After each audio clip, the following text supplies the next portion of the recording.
कौन कर रहा है डस मूवी के प्रमोशन में गड़बड़ी। जी हाँ दोस्तों, आपका स्वागत है बाबा खबरी पर। और ऐसे भोजपुरी अपडेट आपको यहाँ मिलते रहते हैं। तो बात करते हैं भोजपुरी के दबंग स्टार खेसारी लाल यादव की एक लाजवाब मूवी आई है, जिस मूवी का नाम है डस।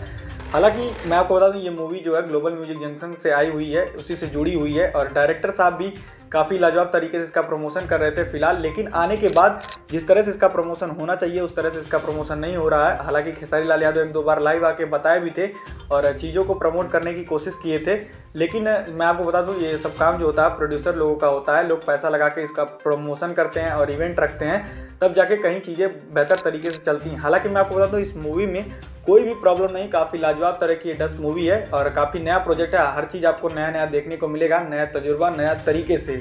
लेकिन भाई साहब, जब बड़े बड़े लोग प्रोड्यूसर और डायरेक्टर लोग पैसा नहीं लगाएंगे इवेंट कराने के लिए, प्रमोशन करने के लिए, तो चीज़ें कैसे चलेंगी। वैसे तो मैं आपको बता दूं 2-3 दिन इनकी जो मूवी थी डस वो काफ़ी स्लो चली थी, लेकिन उसके बाद ये रफ्तार पकड़ चुकी है। मुंबई के कुछ सिनेमाघरों से फोटो तस्वीर काफ़ी तेज़ी से वायरल चल रहे हैं कि हाउसफुल चल रहा है एकदम। मतलब खेसारी लाल यादव की मूवी जो है काफ़ी अच्छे तरीके से चल रही है। क्या आपने भी डस मूवी को देखा, हमें कमेंट बॉक्स में जरूर बताइएगा। और ऐसे भोजपुरी अपडेट जानने के लिए हमारे चैनल को लाइक शेयर सब्सक्राइब जरूर कर लीजिएगा।